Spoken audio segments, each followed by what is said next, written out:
അതിനിർണായകമായ വിധിയെഴുത്തിന് ഇനി അവശേഷിക്കുന്നത് മണിക്കൂറുകൾ മാത്രമാണ്. ആവേശകരമായ തെരഞ്ഞെടുപ്പ് പ്രചാരണത്തിന് കൊട്ടിക്കലാശമായതോടെ കേരളത്തിലെ 2.71 കോടി വോട്ടർമാർ രാഷ്ട്രീയ കേരളത്തിന്റെ ഗതി നിർണ്ണയിക്കാൻ ബൂത്തിലെത്തും. മെയ് 3 വരെ വിധിയെഴുത്ത് സ്ട്രോങ് റൂമിൽ. 4-ന് ആകാംക്ഷയോടെ പെട്ടിപൊട്ടിക്കുന്നതോടെ 5 വർഷം കേരളം ആര് ഭരിക്കണമെന്ന ജനവിധി പുറത്തുവരും. ഭരണ തുടർച്ചയും അട്ടിമറി വിജയങ്ങളും ലക്ഷ്യമിട്ട് 3 മുന്നണികളും വലിയ പ്രതീക്ഷയിൽ കാത്തിരിക്കുകയാണ്. വികസന നേട്ടങ്ങളും തെക്കൻ കേരളത്തിന്റെ സ്വാധീനവും വോട്ടായി മാറുമെന്നും ഭരണ തുടർച്ച ഉറപ്പാണെന്നുമാണ് LDFന്റെ കണക്കുകൂട്ടൽ. അതേസമയം ശബരിമല വിഷയവും സർക്കാരിനെതിരെയുള്ള ഭരണവിരുദ്ധ വികാരവും അധികാരത്തിലേറ്റുമെന്ന ഉറച്ച വിശ്വാസത്തിലാണ് UDF. ഒപ്പം ഇത്തവണ കേരളത്തിൽ കറുത്ത കുതിരകളാകാൻ കഴിയുമെന്ന ആത്മവിശ്വാസത്തിലാണ് BJP നേതൃത്വവും. തൽക്കാലം വിശ്വാസങ്ങളും പ്രതീക്ഷകളും ഒരു വശത്ത് നിൽക്കട്ടെ. കേരളം ആര് ഭരിക്കണമെന്ന അന്തിമവിധിയിൽ നിർണായകമാകാൻ പോകുന്ന വടക്ക് കാസർഗോഡ് മുതൽ തെക്ക് തിരുവനന്തപുരം വരെയുള്ള ജില്ലകളിലെ ചില മണ്ഡലങ്ങളുണ്ട്. ഈ മണ്ഡലങ്ങളിലെ ജനവിധി മുന്നണികളെ സംബന്ധിച്ച് തെരഞ്ഞെടുപ്പിൽ ഒരുപോലെ നിർണായകമാണ്. ഏതൊക്കെയാണ് ഈ മണ്ഡലങ്ങളെന്നും എന്തുകൊണ്ടാണ് ഈ മണ്ഡലങ്ങൾ നിർണായകമാകുന്നതെന്നുമാണ് ഇന്ന് നമ്മൾ പോരാട്ടത്തിൽ നോക്കാൻ പോകുന്നത്. കാസർഗോഡ് ജില്ലയിലെ ഉദുമ, തൃക്കരിപ്പൂർ എന്നിവ നിർണായകമാകാൻ പോകുന്ന 2 മണ്ഡലങ്ങളാണ്. CPM കോട്ടയാണ് ഉദുമ. 1991 മുതൽ ഇടതുപക്ഷത്തെ മാത്രം വിജയിപ്പിക്കുന്ന അട്ടിമറികൾക്ക് എളുപ്പം വഴങ്ങാത്ത ഉദുമയിൽ സിറ്റിംഗ് MLA CH കുഞ്ഞാമ്പുവിലൂടെ കോട്ട കാക്കാൻ ഇറങ്ങുകയാണ് CPM. എന്നാൽ 2016 K സുധാകരൻ മത്സരിച്ചപ്പോൾ ഇടതുപക്ഷ ഭൂരിപക്ഷം വെറും 3832 കുറഞ്ഞത് UDFന് വലിയ പ്രതീക്ഷ നൽകുന്ന ഒരു ഘടകമാണ്. കഴിഞ്ഞ തവണത്തെ തോൽവിയിൽ നിന്നും പാഠം ഉൾക്കൊണ്ട് K നീലകണ്ഠനിലൂടെ ഉദുമ പിടിക്കാമെന്ന ആത്മവിശ്വാസത്തിലാണ് കോൺഗ്രസ്. മാത്രമല്ല, ലോക്സഭയിലും തദ്ദേശത്തിലും UDFന് മുൻതൂക്കം നൽകിയ ഉദുമ നിയമസഭാ തെരഞ്ഞെടുപ്പിലും അത് ആവർത്തിച്ചാൽ കാര്യങ്ങൾ മാറിമറിയും. ഇനി തൃക്കരിപ്പൂരിലേക്ക് വന്നാൽ ഇവിടെയും കാര്യങ്ങൾ പ്രവചനാതീതമാണ്. ഒരു സർപ്രൈസ് എന്ന പോലെ സന്ദീപ് വാര്യർ ഇറക്കിയുള്ള UDFന്റെ തന്ത്രം വിജയിക്കുമെന്നാണ് രാഷ്ട്രീയ നിരീക്ഷകർ അഭിപ്രായപ്പെടുന്നത്. ഒപ്പം 2024 പാർലമെന്റ് തെരഞ്ഞെടുപ്പിൽ ഭൂരിപക്ഷം UDFനായിരുന്നു. കോൺഗ്രസിലെ രാജ്മോഹൻ ഉണ്ണിത്താൻ മണ്ഡലത്തിൽ 10,448 വോട്ടിന് ഭൂരിപക്ഷം നേടിയിരുന്നു. 2025 തദ്ദേശ തെരഞ്ഞെടുപ്പിൽ LDF ഭൂരിപക്ഷം തിരിച്ചുപിടിച്ചെങ്കിലും അത് 6010 കുറഞ്ഞു. ഇത് നിയമസഭാ തെരഞ്ഞെടുപ്പിൽ തൃക്കരിപ്പൂരിൽ ആവർത്തിക്കുമോ അതോ ഇടതിനെ വീണ്ടും മണ്ഡലം ചേർത്ത് നിർത്തുമോ എന്നത് കൃത്യമായി നിർവചിക്കാനാകില്ല. സന്ദീപ് വാര്യരിലൂടെ LDF കോട്ട UDF തകർത്താൽ അത് മറ്റൊരു ചരിത്രമാകുന്നതിനൊപ്പം നിർണായകമാവുകയും ചെയ്യും.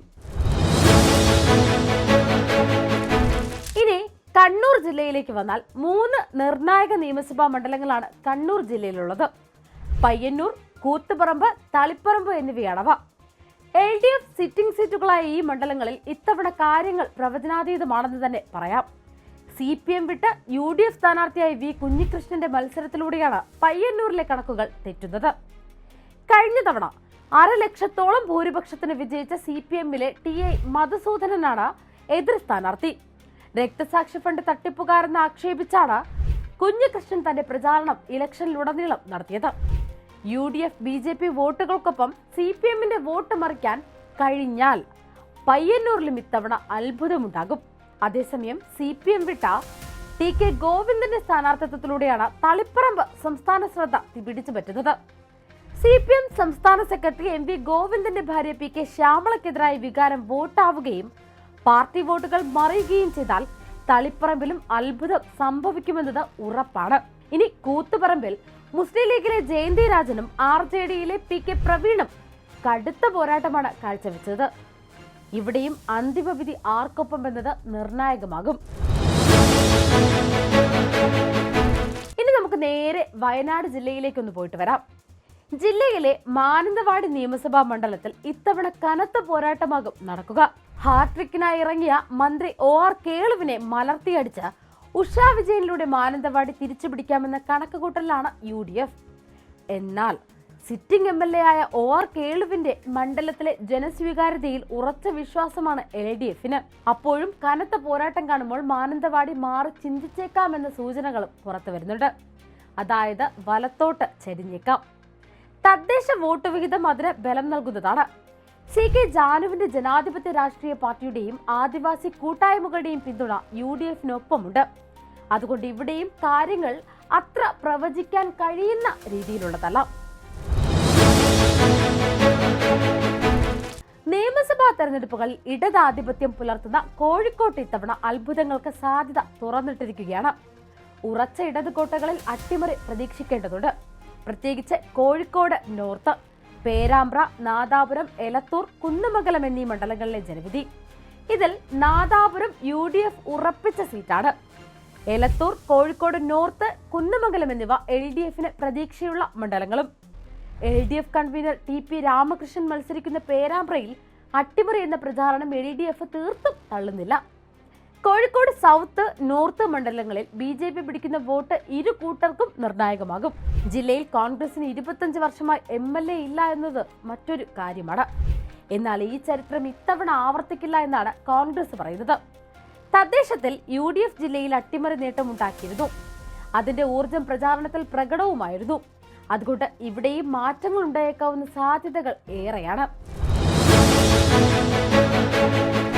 ഇനി നമുക്ക് മലപ്പുറം ജില്ലയെടുത്താൽ ആകെയുള്ള 16 മണ്ഡലങ്ങളിൽ കടുത്ത മത്സരം നടക്കുന്നത് പൊന്നാനിയിലും തവനൂരിലും മാത്രമാണ്.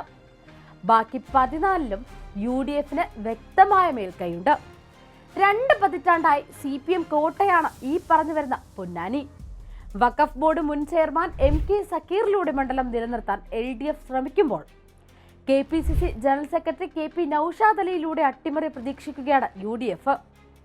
മുൻ മന്ത്രിയും ഇടത് സ്വതന്ത്രനുമായ ഡോക്ടർ KT ജലീലും DCC പ്രസിഡന്റ് VS ജോയിയും കൊമ്പ് കോർക്കുന്ന തവനൂരിൽ ഇടത് കേന്ദ്രങ്ങളിലാണ് പ്രധാന ആശങ്ക.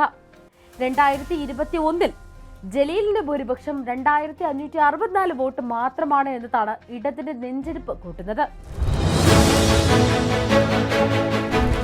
12 മണ്ഡലങ്ങളുള്ള പാലക്കാട്ടെ കാറ്റ് അനുകൂലമാക്കാൻ ഇടത് വലത് മുന്നണികൾ നെട്ടോട്ടത്തിലാണ്.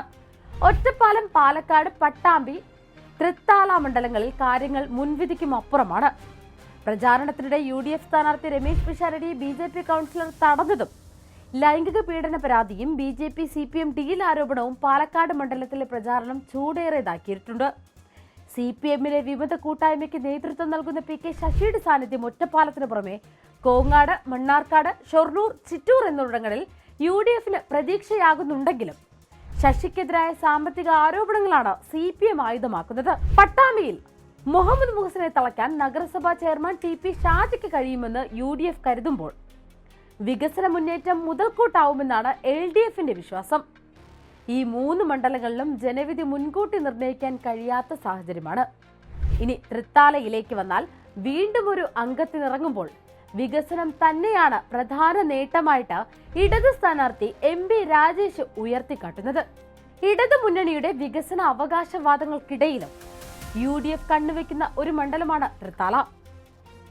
UDF അവകാശവാദങ്ങൾക്ക് അവർക്ക് കരുത്ത് പകരുന്നത് 2025 ഡിസംബറിൽ നടന്ന തദ്ദേശ സ്വയംഭരണ തെരഞ്ഞെടുപ്പ് ഫലമാണ്. തൃത്താലയിലെ 8ൽ 5 പഞ്ചായത്തുകളും പിടിക്കാൻ കഴിഞ്ഞത് UDFന് വലിയ ആത്മവിശ്വാസം നൽകുന്നുണ്ട്.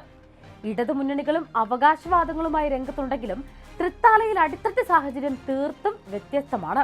നെൽകർഷകരുടെ വലിയൊരു സാന്നിധ്യമുള്ള മണ്ഡലത്തിൽ നെല്ലു സംഭരണം നീർന്നൊരു വിഷയമാണ്. ഇത് ഇടതു മുന്നണിക്ക് വെല്ലുവിളിയായേക്കും. ഇനി തൃശൂർ ജില്ലയിലേക്ക് വന്നാൽ പ്രധാനപ്പെട്ട 2 മണ്ഡലങ്ങളാണ് തെരഞ്ഞെടുപ്പിൽ നിർണായകമാകാൻ പോകുന്നത്. തൃശൂരും മണലൂരും. ഈ 2 മണ്ഡലങ്ങളിലും UDF വിജയമുറപ്പാണെന്ന് അവകാശപ്പെടുന്നുണ്ടെങ്കിലും ജില്ലയിലെ തദ്ദേശ തെരഞ്ഞെടുപ്പ് ഫലത്തിന്റെ വെളിച്ചം നിയമസഭാ തെരഞ്ഞെടുപ്പിലും പ്രതിഫലിക്കുമെന്നാണ് LDF ക്യാമ്പിന്റെ പ്രതീക്ഷ. അതേസമയം തെരഞ്ഞെടുപ്പുകളിൽ പലപ്പോഴും UDF അനായാസം നീന്തിക്കയറാറുള്ള ജില്ലയാണ് എറണാകുളം. ചില മണ്ഡലങ്ങൾ ഇടയ്ക്ക് ഇടതുപക്ഷത്തേക്ക് മാറി നിൽക്കാറുണ്ട്. ജില്ലയിൽ 2 മണ്ഡലങ്ങളാണ് ഇത്തവണ നിർണായകമാകാൻ പോകുന്നത്: കൊച്ചിയും കളമശ്ശേരിയും തിരിച്ചുപിടിക്കാമെന്ന പ്രതീക്ഷയിലാണ് UDF. എന്നാൽ പ്രതീക്ഷ തകിടം മറിക്കുന്ന അടിയൊഴുക്കിന് സാധ്യതയുണ്ടെന്നാണ് വിലയിരുത്തലുകൾ. ഇടുക്കി ജില്ലയിലെ 2 മണ്ഡലങ്ങളിലും കാര്യങ്ങൾ അത്ര വ്യക്തമല്ല.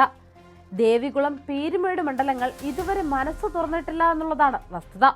കഴിഞ്ഞ 4 തെരഞ്ഞെടുപ്പുകളും LDFിനൊപ്പം നിന്ന പീരുമേട്ടിൽ CPI ജില്ലാ സെക്രട്ടറി സലീം കുമാറിനെ എതിരിടുന്നത് 2 വട്ടം UDF സ്ഥാനാർത്ഥിയായ സിറിയക് തോമസ് ആണ്. 4 തവണയായിട്ട് CPM ജയിക്കുന്ന ദേവികുളത്ത് CPM മുൻ MLA S രാജേന്ദ്രൻ NDAക്ക് വേണ്ടി കളത്തിലുണ്ട്.